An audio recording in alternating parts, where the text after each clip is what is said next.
Hello, my name is Donna Kim, and today I'm going to talk about learning and psychology. Learning can mean various different things depending on what you're researching and what you're looking into. In the case of psychology, learning means that a change in behavior or response due to a previous experience. Today we're going to learn about three different types of learning processes: operant conditioning, classical conditioning, and observational learning. Classical conditioning was accidentally discovered by a Russian physiologist named Ivan Pavlov. At the time, he was studying digestive processes in dogs and discovered when he and his assistants walked into the room, the dogs would salivate. This piqued his interest, and he started a new experiment to discover that the salivation was not a physiological, but instead all in the mind. In a series of experiments, Pavlov set out to evoke a conditioned response to a previously neutral stimulus. He opted to use the food as the unconditioned stimulus, or the stimulus that naturally evokes a response, so in this case the food, and the sound of the metronome, the ticking, as the neutral stimulus. Previously before, the dogs would never salivate to the sound of a metronome. The dogs would be first exposed to the ticking of the metronome, and then the food would be presented. After several trials, Pavlov noted that the dogs would start associating the ticking of the metronome with the food, so they would salivate once they heard the ticking of the metronome. So, from there on, the sound of the metronome became the conditioned stimulus, and the salivation became the conditioned response. There is a further type of conditioning called high-order conditioning. So, the previously neutral stimulus, which is now the conditioned stimulus, the ticking of the metronome, is now paired up with another neutral stimulus. So, for example, the sound of a bell, to make the dogs associate the sound of the bell with food as well. So, if the bell is rang after high order conditioning is successful, the dogs will salivate to the bell. Classical conditioning can relate to many things in our lives. It can pair up objects and events to fears and emotions. For example, if you got sick right after you ate coffee, or drank coffee, you would feel sick or unwell next time you saw the same type of coffee again. You will go out your way to avoid it. The conditioned response is not permanent. If the conditioned stimulus is no longer paired up with the unconditioned stimulus, the conditioned response will eventually go extinct. Gradually, of course. So, if the dog no longer got food after hearing the ticking of the metronome, it would soon learn that there was no food, so they would stop salivating. But there's also a thing called spontaneous recovery. Spontaneous recovery is the reemergence of a previously conditioned response.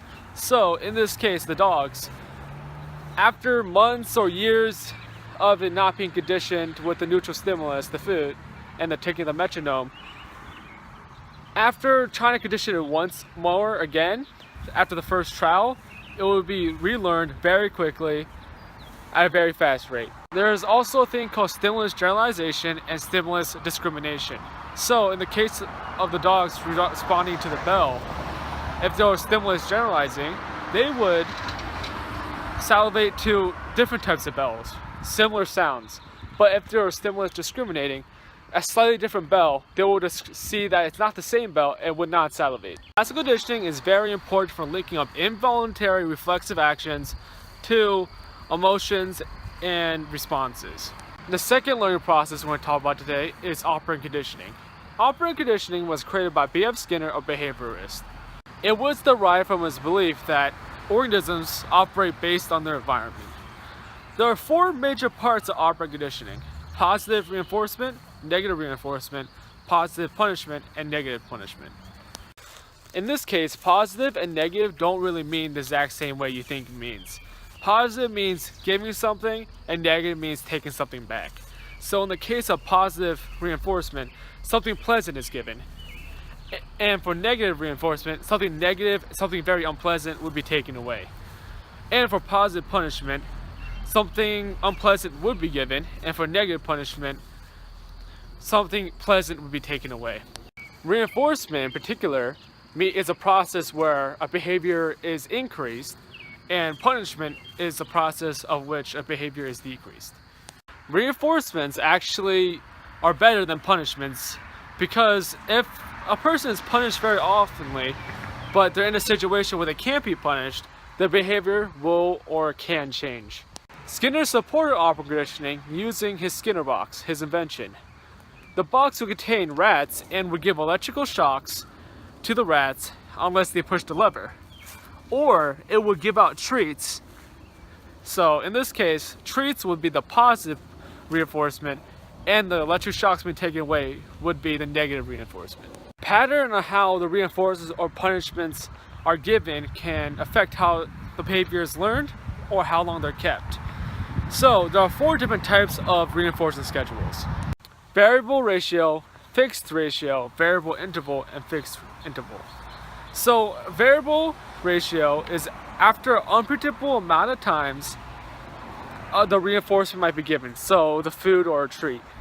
Fixed ratio is after a certain amount of time, so whether it be 2, 3 times, the reinforcement will be given. For variable interval, so after an unpredictable amount of time, whether it be 1 week, 2 weeks, you wouldn't know, the reinforcement would be given. For fixed interval, after a certain period of time, whether it be just 1 week, every week, 2 weeks, the reinforcement will be given. Something interesting that was found in the experiment was that if the rats couldn't find the solution after a couple tries, they would give up. This is called learned helplessness. If a behavior is no longer reinforced, the behavior will gradually disappear. This is called extinction. Extinction can exist both in operant and classical conditioning, so that's why they kind of sound similar. Operant conditioning is different from classical conditioning in that operant conditioning usually involves voluntary responses. The last process of learning we're going to talk about today is observational learning. Observational learning was heavily investigated by Albert Bandura.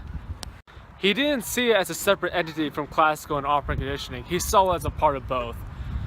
He thought it could extend the reaches of both types of conditioning. The definition is exactly how it sounds. People watch and imitate other people's behaviors to learn. If an observed behavior results in a desirable outcome, it's more likely to be picked up and used. It can work the other way as well. If observed behavior results in an unpleasant response, they will learn to not do the exact same thing. For example, if a classmate cheats on a test and got a 0, the person who watched that person get a 0 will probably not imitate that behavior of cheating, because obviously they don't want a 0. There are 4 different parts to observational learning: attention, retention, reproduction, and motivation. They're fairly simple. Attention is to learn through looking at other people's behaviors and seeing the outcome of them. Retention is that an observed response will not be used until a similar situation appears. So a mental representation of that imitated or observed behavior will be stored in memory.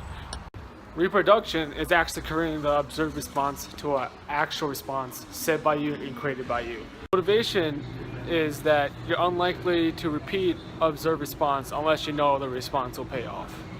Bandura believed that reinforcement was key in learning behaviors. If the behavior has bad results, it's unlikely to be repeated or used again. But if it has good results, it's likely to be repeated and used very often.